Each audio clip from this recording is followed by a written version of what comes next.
Bismillahirrahmanirrahim. Alhamdulillahirabbil alamin. Allahumma shalli ala sayyidina Muhammad wa ala ali sayyidina Muhammad amma ba'd. Qala al-muallif rahimahullah wa nafa'ana bihi bi asrarihi fid dharain amin.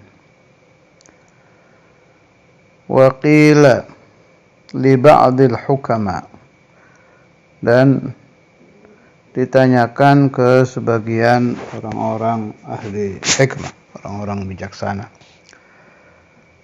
Ayyul asya'i tuqtana, atau boleh dibaca ayyal asya'i taqtani. Ayyul asya', apakah sesuatu, tuqtana, yang bisa disimpan. Ada arti juga tuqtana dikumpulkan, tapi lebih pas di sini disimpan.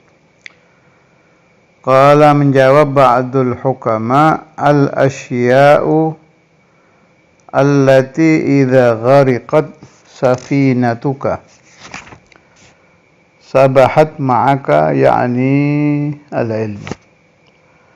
Wa qila arada bi gharqis safinah halaka badanihi bil maut. Apakah sesuatu yang bisa disimpan? Dijawab oleh ba'dul hukama, sesuatu yang kalau tenggelam, kapalmu, ketika kapal tenggelam kan orang berusaha berenang untuk selamat. Maka apa sesuatu yang bisa berenang bersama engkau? Artinya tidak ikut tenggelam. Siapapun yang tenggelam, semua ikut tenggelam ke dasar samudera, ke dasar laut. Yang bisa berenang ke atas ya orangnya. Nah, ada sesuatu yang tidak ikut tenggelam, yaitu al-ilm. Maksudnya ilmu yang fis sudur, ya, ilmu yang sudah dihafal. Memang ternyata saya temukan umat Rasulullah SAW ini diberi kemudahan hafalan oleh Allah Subhanahu wa taala dibandingkan umat-umat lain. Jadi hadis mukhatabah Nabi Musa dengan Allah Subhanahu wa taala itu, mukalamatu sayyidina Musa, ini ada keterangan begini. Qala Musa, berkata Nabi Musa, Rabbi, wahai Tuhanku, inni ajidu fil alwahi ummatan anajiluhum fi sudurihim yaqra'unaha. Saya mendapatkan di dalam lauh satu umat yang kitab-kitab sucinya itu di dada mereka. Yaqra'unaha, mereka membacanya. Artinya ada orang bisa membaca tapi tidak menyentuh tulisan, tidak memegang tulisan. Wa kana min qablihim yaqra'una kitabahum nadharan. Orang-orang sebelum mereka kalau membaca ya melihat tulisan. Hatta idza rafa'uha lam yahfadhu syai'an wa lam ya'rifu. Jelas orang yang membaca itu kalau catatan diletakkan ya tidak bisa membaca lagi. Walam ya'rifu, dan mereka tidak mengetahuinya. Wa inna Allaha a'tahum minal hifdhi, ini yang saya maksud ini, syai'an lam yu'tihi ahadan minal umam. Sungguhnya Allah memberi kepada mereka, yakni umat Rasulullah SAW, minal hifdhi, dari hafalan, syai'an, sesuatu, lam yu'tihi ahadan minal umam, yang Allah tidak memberi kekuatan hafalan tadi seorang pun dari umat-umat sebelumnya. Jadi ini digarisbawahi ya. Salah satu kelebihan umat Rasulullah Shallallahu Alaihi Wasallam itu diberi kelebihan di dalam kuat menghafal, gampang menghafal, khususun Al-Quran. Qala Rabbi ij'alhum ummati, wahai Tuhanku, jadikanlah mereka umatku. Qala Rabbul Izzah, menjawab Allah, tilka ummatu Ahmad, mereka adalah umat Rasulullah Sallallahu Alaihi Wasallam. Jadi saya ingat dulu di waktu saya masih ta'lim di Darul Hadits, selepas saya di madrasah di kampung saya. Al-muhim, usai saya dari madrasah ya sama seperti SD. Ini sahih nih, ini kejadian bukan hanya di saya dan di anak-anak yang waktu itu bareng bersama saya masuk Darul Hadits. Jadi saya dulu itu sama orang tua itu kan waktu masih belum mondok kan Syekhul Imam kan ngirim muallim buat ngajar saya itu sama kakak. Itu tiap disuruh menghafal satu dalil hadis atau ayat Quran atau kaidah-kaidah nahwu, fikih apa-apa. Susah itu saya menghafal itu. Tapi ada keanehan memang, begitu masuk ke pesantren tayassar. Begitu masuk ke Darul Hadits itu sampai ngobrol kita dengan teman. Kenapa ya? Begitu pulang, umpama ini lagi liburan Ramadan kan. Zaman dulu kan liburannya sebelum Ramadan udah libur kan. Pulang di rumah lagi itu susah lagi menghafal itu. Beda, maksudnya beda, bukan tidak bisa ya. Lebih susah aja masuknya. Itu jadi obrolan kita sama sohib-sohib waktu itu. Kenapa? Wallahu alam, apa ada teori kejiwaan di situ. Mungkin kalau ngobrol sama orang-orang yang ahli psikologi atau apa di kejiwaan, mungkin karena di pesantren pasti keluarnya jawaban model-model begitu. Pesantren banyak teman bersama-sama, jadi pikiran bisa lebih rileks apa. Tapi kalau menurut saya ada taisir memang.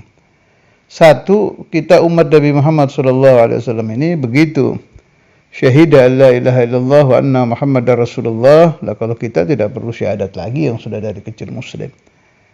Aslamna wa amanna bila ilaha illallah Muhammadur Rasulullah. Itu ada hadaya minallah. Sudah diberi. Siapa yang tidak merasakan karena tidak berpikir, tidak mau merenung. Itu ada tashil. Allah mempermudah hafalan li ummati Rasulullah SAW. Tadi dalilnya yang sudah saya baca itu hadis terkenal, cari aja hadis itu mukalamah Sayyidina Musa dengan Allah yang sampai pingin jadi umat Nabi apa itu. Masyhur fil kutub, banyak di kitab-kitab itu. Terus kalau di Darul Hadits ada Allah lebih memudahkan apa? Saya pikir apa ini barakah dakwah Imam Al-Habr, Habib Abdul Qadir, Saudara Imam Habib Abdullah. Saya kira itu ya, kan setiap aulia yang punya pesantren pastilah mereka ada tawajjuh khas untuk murid-muridnya.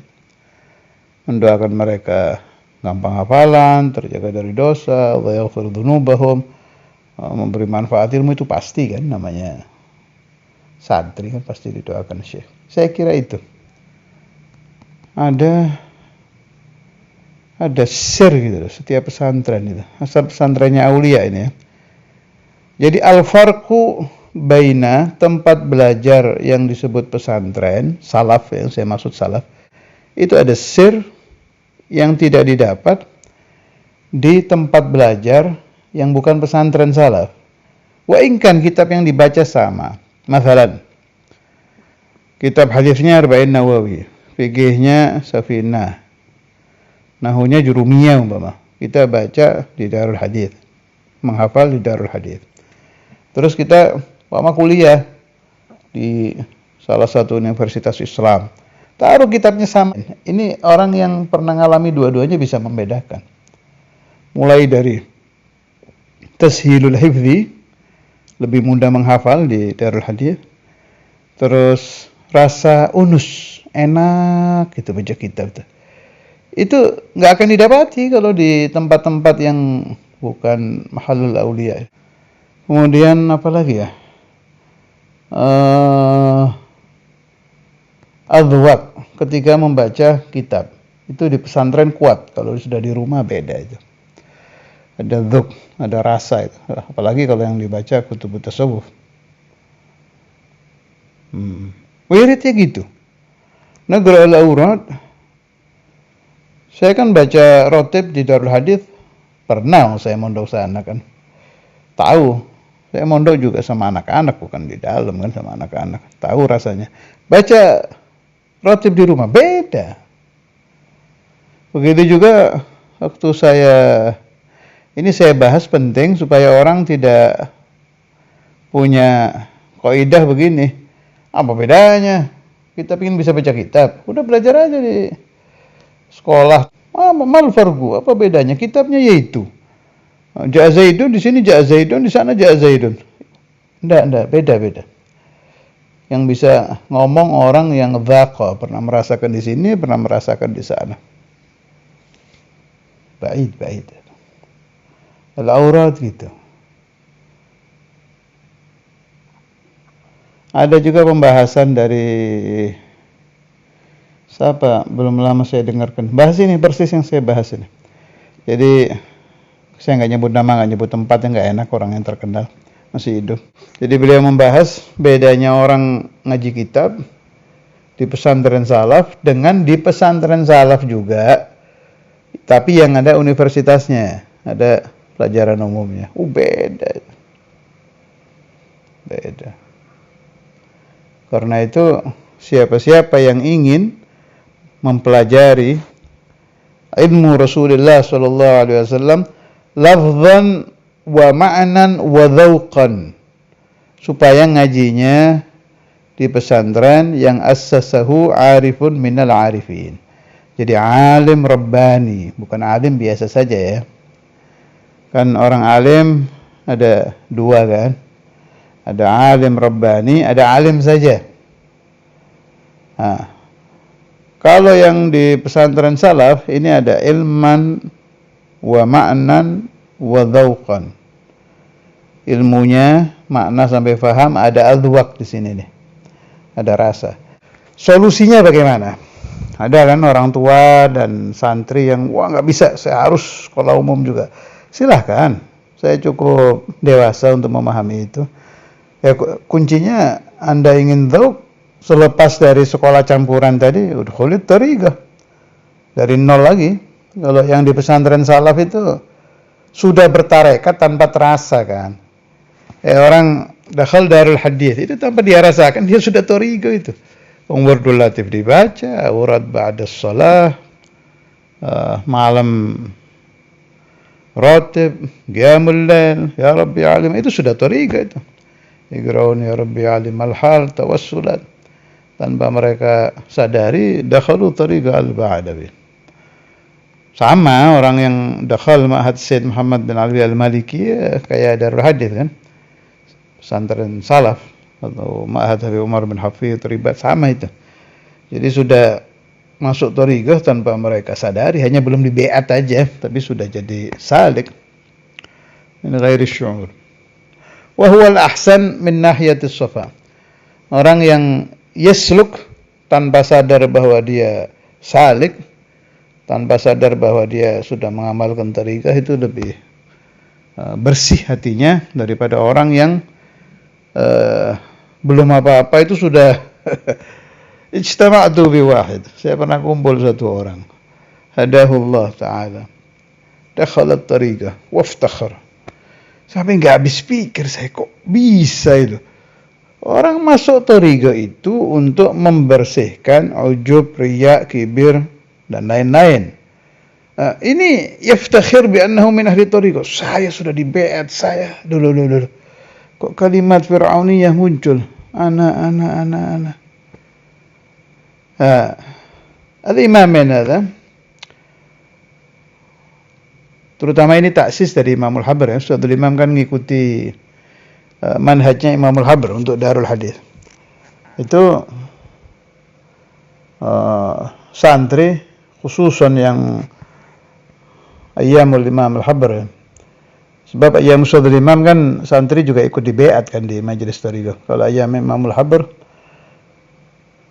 saru ahli thariqah al-alawiyah min ghairi syu'ur. Masya Allah. Ya Allah, sayang kita tidak hadir di zaman itu ya. Antum idza qara'tum, kalau kalian baca itu taqyidat yang ditulis oleh Talamidul Imam Al-Habr Al-Kutub Al-Habib Abdul Qadir bin Ahmad bin Faqih. Apalagi kalau yang penulisnya itu apa adanya bercerita di tulisannya. Ya, setiap penulis punya gaya sendiri-sendiri, punya kecenderungan menceritakan kejadian dengan semaunya mereka. Ada yang 100% cerita, ada yang nus bin nus, setengah-setengah, ada yang tidak ahli menceritakan. Tapi kalau kita sudah baca itu, terutama dari yang ahli ta'bir, Allah, betul-betul ayyam jannah. Hatta qala ba'duhum, saya mulai malam pertama katanya masuk ke Ma'had al-Imam Al-Habr Al-Habib Abdul Qadir bin Ahmad bin Faqih, ansal bait kan. Tidak ingat rumah sama sekali. Lupa keluarga, lupa ayah, lupa ibu, kan susah lupa ibu itu. Lupa ibu. Hanya ingatnya begitu hari-hari pulang tuh baru kaget tuh, ya saya harus pulang. Dari al-unus, rasa senang, rasa bahagia mendengarkan Al-Imam Al-Habr Al-Kutub Al-Habib Abdul Qadir bin Ahmad Al-Faqih ketika mengajarkan Bukhari, Ihya, dan lain-lain. Nah, ini yang saya maksud ini. Tidak akan didapati kecuali di pesantren salaf yang ditaksis oleh alim Rabbani. Wa kana Al-Imam Al-Habib Abdul Qadir bin Ahmad Al-Faqih aliman Rabbaniyan. Karena itu ayyuhuma afdal? Qulna, jelas pesantren salaf afdal wa afdal. Sebab mewarisi yang diwariskan Rasulullah sallallahu alaihi wasallam kepada para sahabat ala sabil tabaiyah. Saya tidak bilang haula seperti Rasulullah sallallahu alaihi wasallam, tidak. Pewaris saja, ala sabil tabaiyah, karena mereka ikut Nabi. An-Nabi sallallahu alaihi wasallam kan begitu.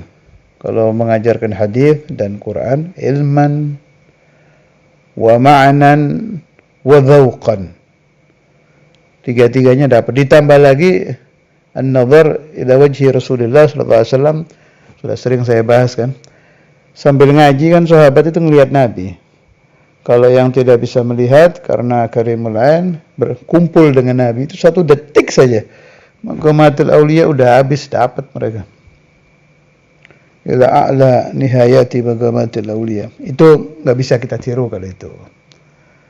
Enggak bisa itunya sih. Tapi ilman wa ma'nan wa dzauqan ini masih ada. Dan insyaallah akan terus ada selagi masih ada ulama rabbaniyun. Waqila, ada yang mengatakan pendapat naudil kitab arada bi gharqis safinati halaka badanihi bil maut. Yang dimaksud idza ghariqat safinatuka sabahat ma'ak, yakni apabila engkau telah mati. Al jasadu ya'udu ila turab. Orang kalau meninggal itu badannya kembali ke tanah. Yang tersisa adalah ruh. Al-ilm ini mahalluhu ya di ruh ini. Contoh, kita faham bahwa Allah Subhanahu wa taala itu mawjud, laisa kamitslihi syai'. Faham itu kan di ruh. Kita faham bahwa An-Nabi sallallahu alaihi wasallam Allah mengutus beliau, wa huwas shadiqul masduq. Pemahaman ini juga di ruh. Apakah pemahaman la ilaha illallah itu di tangan, di badan, di mata, di kepala? La, firruh. Begitu sirruh ini kharaj minal jasad, keluar dari jasad, di barzah dia di barzah, ini baqi, ini al-ilm. Ghariqat safinatuka, yakni mata badanuk, badan kamu mati, ya udah masuk ke tanah, hancur. Yaqul sahib az-zubat itu, wal jismu yubla, badan manusia itu akan binasa kan, hancur kecuali ajbud dhanab. Wa syahidun baliyan wala nabi, ya kecuali ya syuhada, anbiya, hufadzul Quran dan lain-lain. Jadi begitu. Tapi sebetulnya tidak terlalu masalah ya. Ya bolehlah kita membahas tentang badan yang tidak hancur di tanah. Malah saya dapat riwayat dari siapa yang cerita ke saya itu ya, Ba'dul Hujjat fi Jakarta, waktu yang tua-tua itu. Tapi mereka juga tidak mendapati ini, dapat riwayat juga. Jadi waktu jasadnya Mufti Jakarta, Sayyidi Al-Habib Uthman bin Yahya itu, saya lupa zamannya gubernur siapa itu yang rame-rame minda-minda jenazah wali-wali apa itu, nggak perlu di kuburan wali, tetap dipindah untuk perluasan jalan-jalan di Jakarta. Itu muslimin Jakarta itu waktu akan dipindah pada nunggu itu, penuh katanya di makamnya Habib Uthman bin Yahya ini. Dimana? Mereka ingin membuktikan kebenaran tentang tidak hancurnya jasad orang-orang seperti Al-Habib Uthman. Cuma kan akhirnya hilang kan itu. Allah Ta'ala menghormat kepada wali min awliya'ih, min ta'zimillah subhanahu wa ta'ala di Sayyidi Al-Habib Uthman bin Yahya kan. Wallah alam, Allah yang minda itu kemana gak paham. Itu nau'un minal karamat ya. Jadi salah satu karamah yang diberikan Allah kepada para aulia itu pindahnya jasad. Ya. Jadi roh ini kan ada pemahaman kalau mati kan kumpul fi bi'ri Zamzam. Ada lagi pemahaman kalau untuk al-alawiyin barzakhuhum fi tarim, dipindah ke sana. Untuk arwahul alawiyin pindah ke sana itu ya ruhnya saja, jasadnya ditanam di Jakarta ya di Jakarta, di Malang ya di Malang, di Madura ya di Madura, tapi arwahnya saja yang pindah ke Tarim. Bagaimana kalau dia tidak tahu kalau dirinya Sayyid? Masalan ada satu Alawi, satu Sayyid Habib, tidak tahu dirinya Habib. Di amrin mah, nggak tahu karena dia di daerah terpencil, apa orang tuanya nggak mau ngasih tahu atau bagaimana lah. Disebabin minal asbab. Itu kejadian saya baca di kitabnya Habib Ahmad bin Hasan kalau nggak salah itu.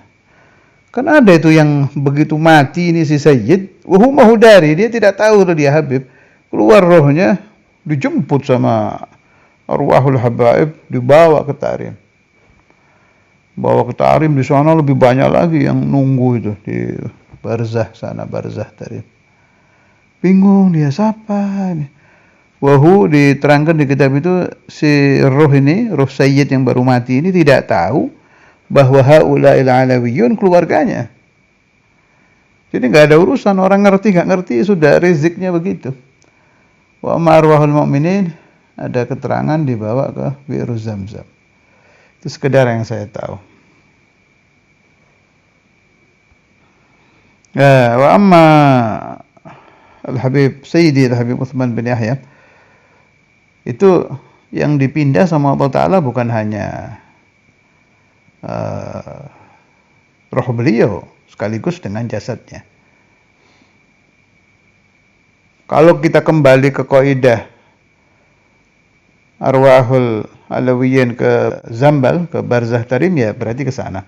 Ini juga terjadi di kakek saya. Saya Abdurrahman bin Abdullah bin Abdul Qadir bin Ahmad. Habib Ahmad ini. Sayyidil Habib Ahmad itu meninggal di Semarang, dimakamkan oleh Imamul Habr Habib Abdul Qadir. Besoknya dicari, itu mah karomah itu. Sampai nisan-nisannya nggak ada.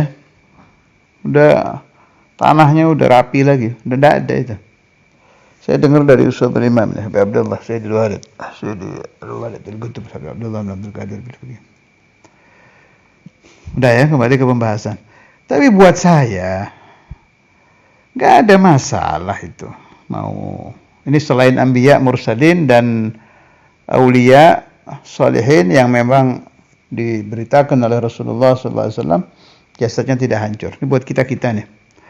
Taruh jasad kita hancur, no problem, tidak ada masalah. Yang penting ruhnya selamat.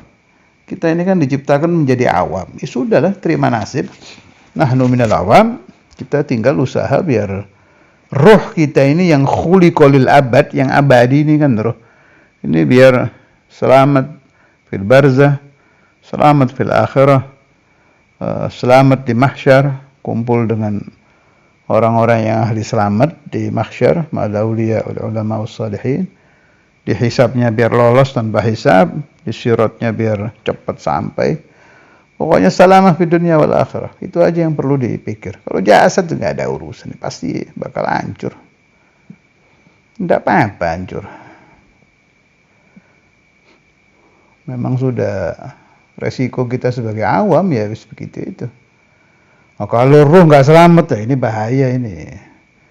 Sebab bakal abadi. Wala tuwalli 'anil ajsad fa innama hiya lit-turbi. Jadi begitu. Terus kalau ada orang jasadnya tidak hancur, juga jangan cepat-cepat Anda mengatakan ini orang najah, orang selamat. Belum tentu, karena ada ilmu-ilmu yang bikin jasad tidak hancur. Contoh, Fir'aun, dibalsem, gak hancur. Ilmu karang, bagi yang percaya gaib, gak hancur. Terus proses alam, saya nggak tahu itu teorinya ya apa, saya pernah baca di satu keterangan itu, ada proses alam yang menyebabkan jasad tidak hancur. Entah gimana. Jadi tidak bisa dipastikan. Kalau mayat jasadnya tidak hancur, dia selamat di akhirat. Mayat yang sudah hancur lebur, dia pasti tidak selamat di akhirat. Nggak bisa begitu. Kalau teori yang benar itu, orang yang selamat di akhirat itu, yang mayatnya tidak hancur, ya kosong surga. Rata-rata umatnya Rasulullah SAW itu ahlul jannah, dan rata-rata beliau-beliau itu jasadnya hancur. Nah, kalau Anda berkata, oh Allah tidak menghancurkan jasadnya, itu pemberitahuan kepada kita bahwa ini orang azim, itu saya bisa menerima. Tapi dengan tadi ya, bukan berarti dijadikan rumus pasti loh, enggak. Malah kalau Anda pelajari itu di agama Kristen, di Buddha, di Hindu, di apa itu, Konghucu, ada riwayat-riwayat di mereka yang jasadnya tidak hancur itu. Kalau teorinya siapa jasad tidak hancur, dia najin fil akhirah, dia mukmin indallah, ya repot. Anda akan memasukkan orang-orang yang bukan Islam ini ke kelompok itu. Ya tidak bisa. Inna dina indallahil Islam. Tidak bisa. Sallallahu alaihi wasallam Muhammad wa ala alihi wasallam. Alhamdulillah rabbil alamin. Insyaallah dilanjutkan pembahasannya di waktu-waktu yang lain. Jangan malas merenungkan ilmu Ilmu itu tidak ada habisnya. Wa qul rabbi zidni ilma.